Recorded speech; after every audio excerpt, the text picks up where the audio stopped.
1998 ഒരു വലിയ ദുരന്തം മലയാള സിനിമയിലുണ്ടായി. കമേഴ്സ്യൽ സിനിമയുടെ ദുരന്തം എന്ന് തന്നെ വിശേഷിപ്പിക്കാം. ബിഗ് ബഡ്ജറ്റ് ചിത്രമായ ജയിക്കാനായി ജനിച്ചവൻ പൊട്ടി.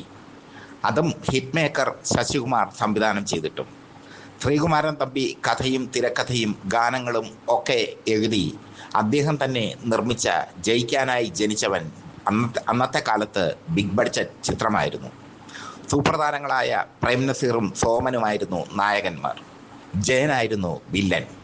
ക്ലൈമാക്സിൽ പുഷ്പക വിമാനം വരെ ഇറക്കി ശ്രീകുമാരൻ തമ്പി.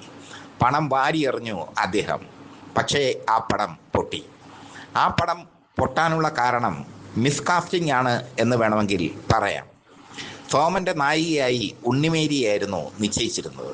ഉണ്ണിമേരി സോമൻ ടീം കത്തി നിൽക്കുന്ന കാലം. മുക്കുവനെ സ്നേഹിച്ച ഭൂതം അടക്കമുള്ള ചിത്രങ്ങളിൽ ഇരുവരും ജോഡികളായി അഭിനയിച്ചു. മാത്രമല്ല ഉണ്ണിമേരിയും സോമനും തമ്മിൽ നല്ല കെമിസ്ട്രിയും ഉണ്ടായിരുന്നു. പക്ഷേ ശ്രീകുമാരൻ തമ്പി ഒരു സജഷൻ വെച്ചു. ഉണ്ണിമേരിക്ക് പകരം മല്ലികയെ, നമ്മുടെ ഇപ്പോഴത്തെ മല്ലികാ സുകുമാരനെ അവതരിപ്പിക്കാമെന്ന്.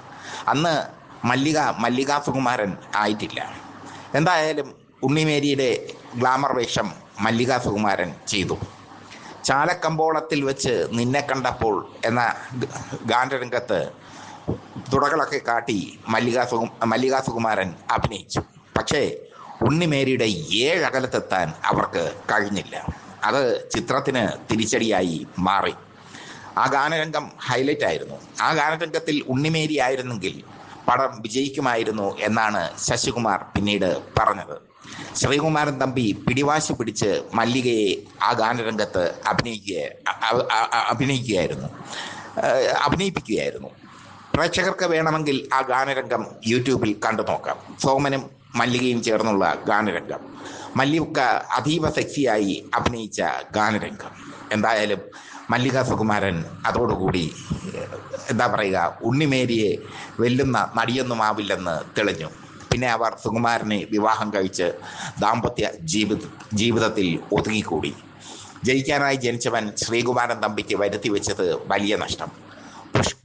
പുഷ്പക വിമാനമൊക്കെ കൊണ്ടുവരാൻ ഒരുപാട് ചിലവ് വഹിക്കേണ്ടി വന്നു. ക്ലൈമാക്സിലെ സംഘടന രംഗത്ത് ഒരുപാട് ചിലവ് വഹിക്കേണ്ടി വന്നു.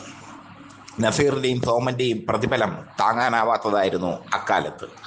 അതോടൊപ്പം കരാട്ടെ മാസ്റ്റർമാരെ, ഇതിലെ ആക്ഷന് വേണ്ടി കരാട്ടെ മാസ്റ്റർമാരെ വിദേശത്ത് നിന്ന് ചൈനയിൽ നിന്നോ ജപ്പാനിൽ നിന്നോ ഒക്കെ ഇറക്കുമതി ചെയ്തു. പ്രേം നസീറും സോമനും കരാട്ടെ പഠിക്കുന്ന രംഗങ്ങളൊക്കെ ഇതിൻ്റെ ഹൈലൈറ്റാണ്. നല്ലൊരു ആക്ഷൻ ചിത്രമായിരുന്നു ജയിക്കാനായി ജനിച്ചവൻ. പക്ഷേ ചിത്രം കയ്യിൽ നിന്ന് പോയി ശ്രീകുമാരൻ തമ്പിക്ക്. അതിൽ ഒരു പിഴവ് ഇതാണ്: ഉണ്ണിമേരിക്ക് പകരം മല്ലിക സെക്സിയായപ്പോൾ പടം പൊട്ടി എന്നുള്ളതാണ് യാഥാർത്ഥ്യം. മറ്റൊന്ന്, ഈ പടത്തിൽ ഉടനീളം ആക്ഷനാണ്. കരാട്ടെ ക്ലാസ്സിന് നസീറും സോമനും പോകുന്നതും ഇരുവരും തമ്മിൽ ഫൈറ്റ് ചെയ്യുന്നതും ഒക്കെയായി വിശാലമായ ഒരു വലിയ ക്യാൻവാസിൽ ഒരുക്കിയ ചിത്രമാണ് ജയിക്കാനായി ജനിച്ചവൻ. വില്ലൻ വേഷത്തിൽ ജയൻ തിളങ്ങിയ ചിത്രം. ജയൻ ഡ്യൂപ്പില്ലാതെയാണ് ക്ലൈമാക്സിലെ സംഘടന രംഗത്ത് അഭിനയിച്ചത്. ജയൻ്റെ സാഹസിക രംഗങ്ങളൊക്കെ ഈ ചിത്രത്തിൽ ഉണ്ടായിരുന്നു. എന്തായാലും ഈ ചിത്രത്തിന് ശേഷം ശ്രീകുമാരൻ തമ്പി നിർമ്മാതാവെന്ന നിലയിൽ വലിയ തകർച്ചയിലേക്ക് പോയി. അദ്ദേഹം തന്നെ പറഞ്ഞു, ജയിക്കാനായി ജനിച്ചവൻ എന്ന പേര് തനിക്ക് യോജിച്ചതായിരുന്നില്ല, തോൽക്കാനായി ജനിച്ചവൻ എന്ന് വേണമെങ്കിൽ പറയാം. ആ ചിത്രം എനിക്ക് വലിയ നഷ്ടമാണ് ഉണ്ടാക്കിയത്. എന്തായാലും ജയിക്കാനായി ജനിച്ചവൻ എന്ന ചിത്രം യൂട്യൂബിലുണ്ട്, നിങ്ങൾ പോയി കാണുക.